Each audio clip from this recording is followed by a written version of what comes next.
তিনি কি হারিয়ে গেলেন? এই প্রশ্ন ছিল অনেকের। একেবারে দেখা মিলত না তা নয়, কিন্তু যেমন হইচই ফেলে আগমন তাঁর সেই তুলনায় কিছুই নয়, বরং কালে ভদ্রেই নজরে পড়তেন। কেউ কেউ যা দেখে বলতেন, রাজনীতি বড় কঠিন ঠাই, আসা সহজ কিন্তু টিকে থাকা কঠিন। কিন্তু সেই হারিয়ে যাওয়ার তালিকায় নাম লেখাবেন বলে যে তিনি আসেননি, তা আর একবার প্রমাণিত হলো।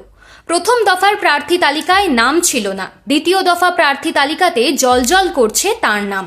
বিজেপি দেখালো তার উপর আস্থা রয়েছে দলের, আর তাই হিঙ্গলগঞ্জ থেকে প্রার্থী করা হলো রেখা পাত্রকে। এই রেখা পাত্র, যিনি সন্দেশখালী আন্দোলনের মুখ ছিলেন। সন্দেশখালীর অগ্নিগর্ভ পরিস্থিতি থেকে জন্ম হয়েছিল রেখার। মেয়েদের অত্যাচারের বিরুদ্ধে গর্জে উঠেছিলেন গ্রাম বাংলার নিতান্ত এক আটপৌরে গৃহবধূ। স্বামী আর 3 সন্তানকে নিয়েই ছিল যার সংসার।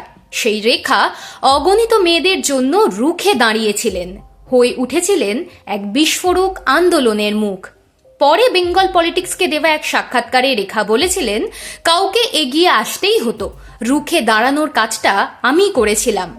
না, ভয় হয়নি, মনে হয়েছিল এভাবে বাঁচা যায় না। রেখা এক সহজাত নেত্রী। প্রথাগত শিক্ষা না থাকলেও নেতৃত্ব দেবার আগ্রাসন রয়েছে, সেই কারণেই নজরে পড়ে যান বিজেপির। খোদ প্রধানমন্ত্রী নরেন্দ্র মোদী ফোন করেন তাঁকে। সেই স্মৃতি আজও সামলে রেখেছেন রেখা। তখন সামনে ছিল লোকসভা নির্বাচন। বসিরহাটের জন্য এমন মুখ খুঁজছিল বিজেপি, যিনি শাসক দলের সমস্ত অঙ্ক ঘেঁটে দিতে পারেন। রেখা জিততে পারেননি, কিন্তু তৃণমূলকে চাপে ফেলে দিয়েছিলেন। লোকসভা নির্বাচনে হারলেও বিধানসভা ভিত্তিক ভোটে এগিয়েছিলেন তার এলাকা সন্দেশখালী থেকে।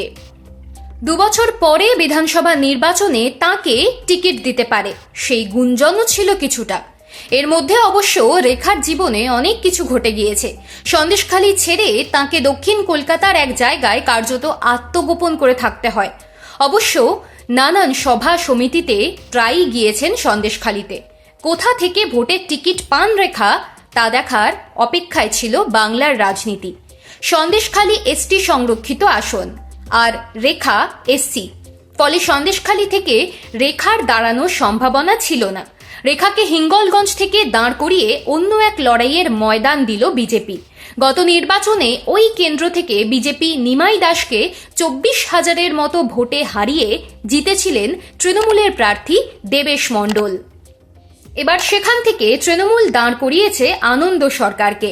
বসিরহাটে দাঁড়ানোর সুবাদে রেখাকে এখানকার মানুষ চেনেন, ফলে লড়াইটা কঠিন হবে না। রেখা পাত্র কিন্তু তা ভাবছেন না, নিজের আগুনে লড়াই দিয়ে জিততে চান। লোকসভা নির্বাচনে হয়নি, বিধানসভা নির্বাচনে জয় তিলক পড়তে চান রেখা পাত্র।